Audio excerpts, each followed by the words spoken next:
Bonsoir à toutes et à tous, lundi 17 février, ravi de vous retrouver, il est l'heure de l'info. Dans le département meusien, certains arbres sont concernés par des coupes d'emprise. Ces travaux doivent permettre la sécurisation du massif du Haut-Juré, mais aussi la préservation des infrastructures. Ce soir, nous allons remonter le temps. Nos journalistes vous proposent de redécouvrir les vestiges d'une ancienne voie ferrée qui s'étendait sur des dizaines de kilomètres dans le département meusien. Et on terminera ce journal par votre rendez-vous hebdomadaire, l'Infosport, l'occasion de faire le point sur la semaine du CVB 52 avec Gaëlle.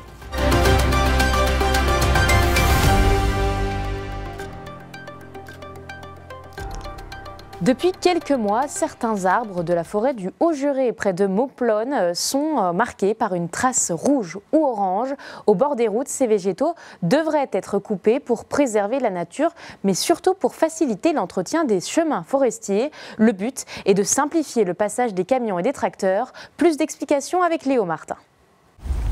Pour laisser respirer les routes au milieu des forêts, des arbres doivent parfois être coupés.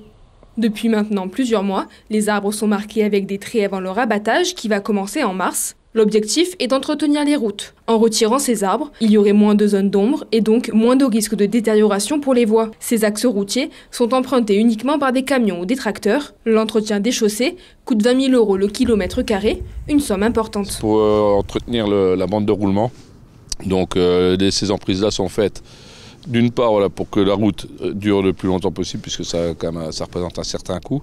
Et le deuxième point qui est assez intéressant, c'est comme on fait pour les exploitations des arbres, des peuplements.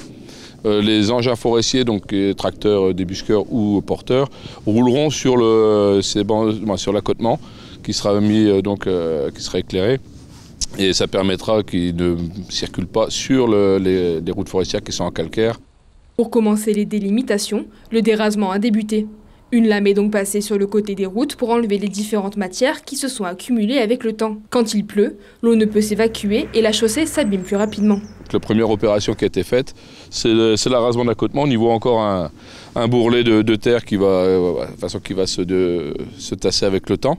Et donc derrière, on va couper donc toute la végétation qui revient en surplomb de la route. Déjà pour éviter que le ruissellement des petites gouttes crée des nids de poules. On ne veut pas que ça soit une bande trop large. On veut que ça soit une bande qui fasse entre 4 et 5 mètres grand maximum pour que le tracteur puisse circuler tranquillement sur le côté sans détruire la structure de la route. Mais le but, c'est pas de reculer la forêt, bien au contraire, c'est juste aménager pour optimiser l'utilisation de la voirie. Pour entretenir les dizaines de routes choisies par l'Office national des forêts, ces différentes coupes devraient prendre environ 3 ans. Les plus anciens habitants se souviennent peut-être d'une voie de chemin de fer qui reliait Héronville à Revigny-sur-Ornain dans la Meuse, une voie ferrée qui servait au transport de marchandises entre les différents sites industriels du secteur. On a remonté le temps et retracé la ligne pour vous. Entre randonnées et usines abandonnées, les vestiges du passé sont encore bien présents. Célia Richard et Léo Martin vous proposent de faire la visite. C'est au-dessus de l'Assaut qu'une ancienne voie ferrée traversait la rivière. En 1883, une voie métrique voit le jour entre Revigny-sur-Ornain et Héronville. L'objectif est de transporter des marchandises et les voyageurs de la vallée. En 1930, cette ligne locale a été déclassée et devient une voie normale et garde son utilité. Certains Meusiens ont tenté de retracer son parcours à travers une randonnée et encore quelques vestiges comme au pont du Vieux-Jandeur. Donc ça, c'est le tracé de la nouvelle voie à voie normale, en écartement, qui a remplacé le TACO à voie métrique. En 1933, ils ont créé cette ligne-là, et pour ça, ils ont créé les fameux 3 ponts. 3 ponts en béton, donc 2 ponts qui enjambent l'Assaut, qui existe toujours, et le 3e pont qui enjambait la départementale, qui a été dynamité en 1944 par les Allemands. C'est la mémoire qu'il faut essayer de sauvegarder. C'est un petit peu l'esprit de la rando du TACO, ce qu'on a voulu créer par notre site internet. C'est en mémoire de tout ce qui existait avant. Voilà, c'est le devoir de mémoire, on va dire, de notre petite vallée industrielle qui existait. Sur le parcours, nous avons disposé des bornes des bornes avec des QR codes qui sont à plusieurs endroits pour vous expliquer le passé industriel, l'histoire des usines qu'il y avait dans le secteur, l'histoire des villages. De cette voie ferrée, quelques bâtiments sont encore debout, comme la gare de Contrisson ou encore celle d'Héronville. Ces gares étaient nécessaires pour les usines aux alentours, comme des scieries, des forges ou encore des papeteries. Justement, la papeterie Gendeur à l'Île-en-Rigaud a fermé en 2001, mais pendant plus de 50 ans, les trains entraient dans l'usine. Certaines traces du passé sont encore présentes. C'est un embranchement qui permettait d'amener les produits pour effectuer les fabrications à la papeterie. Il y a plusieurs embranchements qui étaient raccordés, ou plutôt qui venaient de la ligne qui allait de Stainville à Revigny-sur-Ornain, et donc qui permettaient d'amener les produits dans un sens et de sortir les produits finis dans l'autre sens. Ils étaient effectivement nécessaires puisqu'il y avait beaucoup plus de transport par voie ferrée que maintenant. Depuis un certain temps, les transports pour rentrer, pour sortir les produits se faisaient par la route. Alors la vallée de la Saulce, c'était aussi bien la papeterie de Ville-sur-Saulce, la papeterie d'Île-en-Rigaud, les forges d'Héronville. Il y avait quand même une vallée de la Saulce qui était aujourd'hui charmante, mais à l'époque très industrieuse. Et puis pour ceux qui l'ont connue, des anecdotes refont surface. Alors, on ne l'appelait pas la voie ferrée, on disait on va sur le tramway. Et on prononçait tramway, pas tramway. C'était la manière de désigner la voie ferrée dans la région, à l'Île-en-Rigaud, mais aussi dans les alentours. Et on s'amusait effectivement avec le taco, puisqu'on appelait ça aussi le taco, parce que c'était vraiment le train qu'on pouvait presque suivre en courant.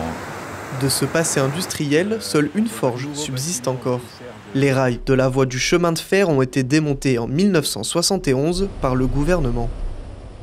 On est lundi et il est l'heure de l'Infosport.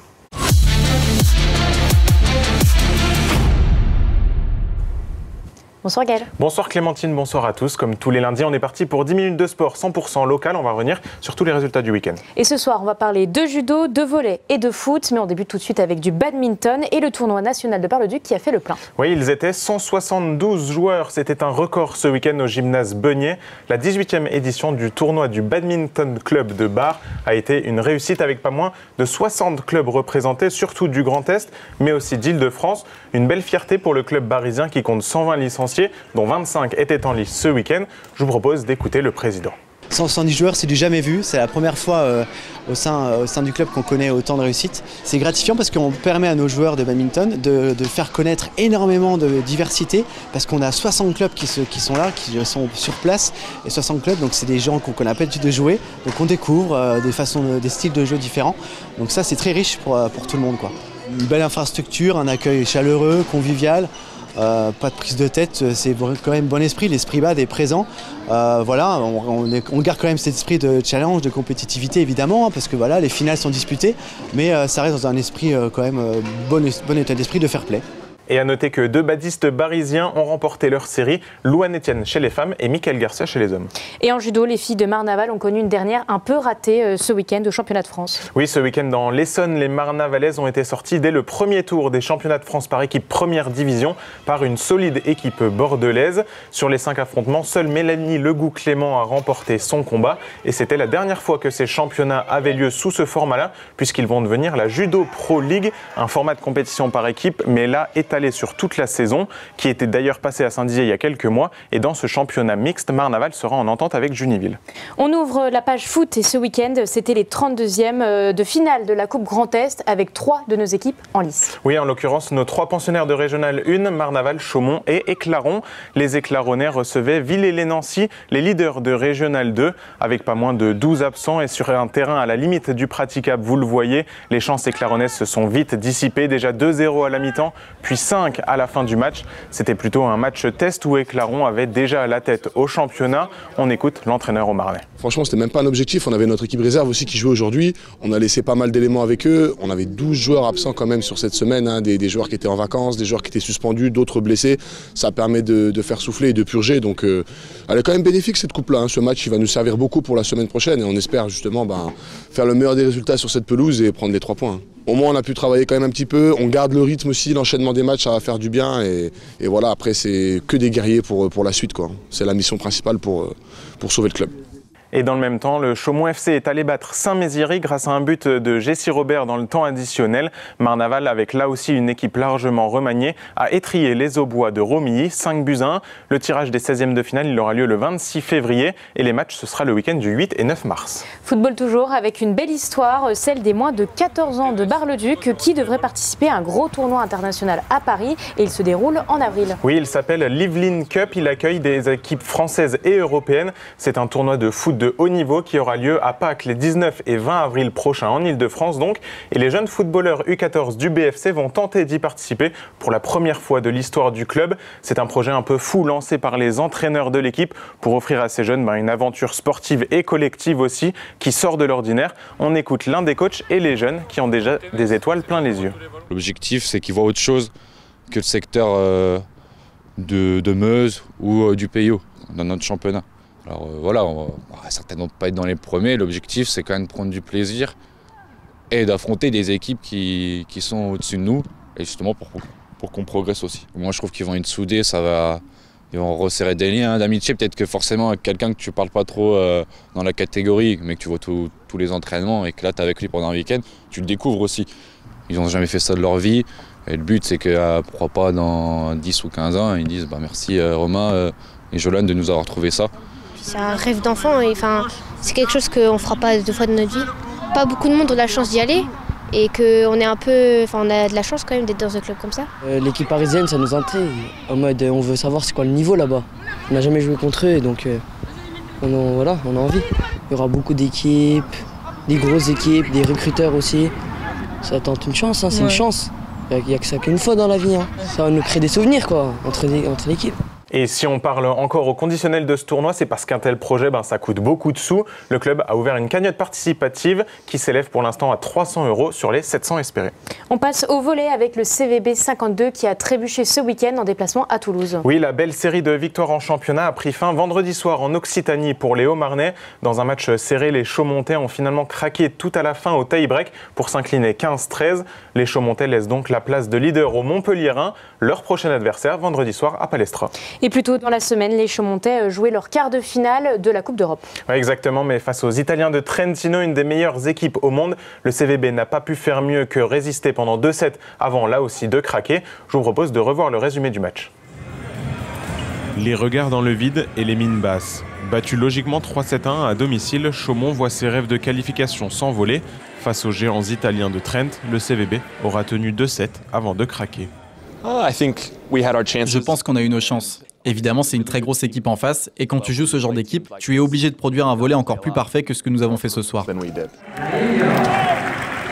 Dans sa tunique bleu foncé, c'est tout simplement une montagne italienne qui se dresse sur la route de Chaumont ce mardi soir à Palestra. Les champions d'Europe en titre de Trent, un des meilleurs clubs du monde depuis une dizaine d'années, comme opposition pour ses quarts de finale, le CVB n'aurait pas pu espérer plus relevé. Qu'importe, les Hauts-Marnais sont chez eux et ne comptent pas faire de la figuration. L'entame de match est d'ailleurs rouge et noir. Solide en défense et déterminé en attaque, les joueurs de Silvano Prandi regardent Trentino dans les yeux avant de se détacher en fin de set. 25-23, on se dit alors que l'exploit est possible. On s'attendait à un match accroché comme ça, avec leur très bonne défense. On savait que ce serait difficile de mettre les ballons au sol.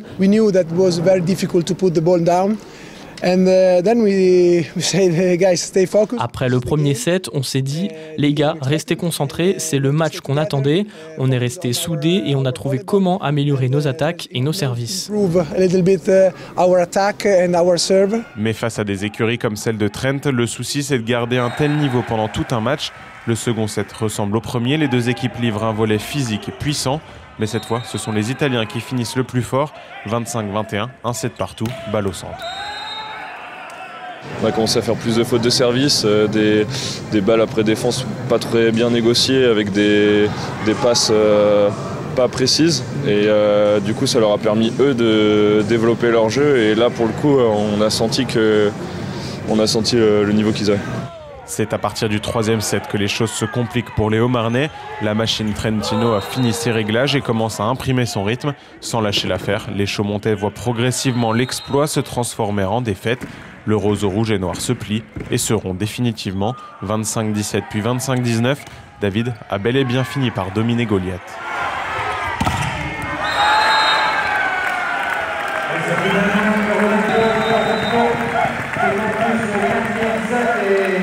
Place désormais au match retour dans 15 jours pour continuer à rêver. Chaumont devra l'emporter 3-0 ou 3-1, mais en Italie, la tâche s'annonce encore plus dure qu'ici. C'est dur de se préparer pour un match comme ça, mais on est très excités de jouer dans leur salle. Je pense qu'on peut vraiment rivaliser avec eux, l'équipe a le talent pour ça, mais ça va prendre encore un peu de temps et de travailler l'entraînement. Exploit magistral ou élimination logique? Réponse le 26 février. Match retour prévu donc mercredi prochain. Pour finir cette chronique, on fait le point sur les rendez-vous de cette semaine et ce week-end. On aura les yeux rivés dimanche matin en Espagne sur un Barisien qui va tenter de se qualifier au championnat du monde. Oui, notre Meusien Félix Bourg, qui a battu tous ses records ces dernières semaines, prendra le départ dimanche matin du marathon de Séville avec dans le viseur les minima mondiaux fixés à 2 h 6 minutes et 30 secondes. Il devra donc abaisser son record actuel de 15 secondes, d'autant que la concurrence française est toujours aussi rude sur la distance, donc toutes les secondes grappillés le rapprocheront des mondiaux qui sont prévus au Japon en septembre prochain. Rendez-vous donc lundi pour revivre sa course. Tu nous feras bien sûr un point, Gaël.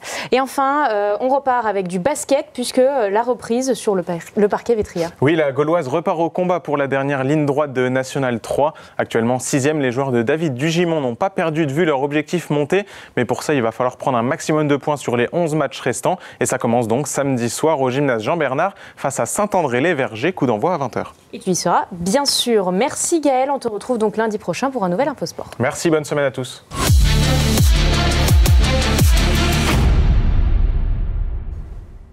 C'est la fin de notre édition. Merci de nous avoir suivis. Tout de suite, la météo. L'information continue sur puissancetélévision.fr. Bonne soirée.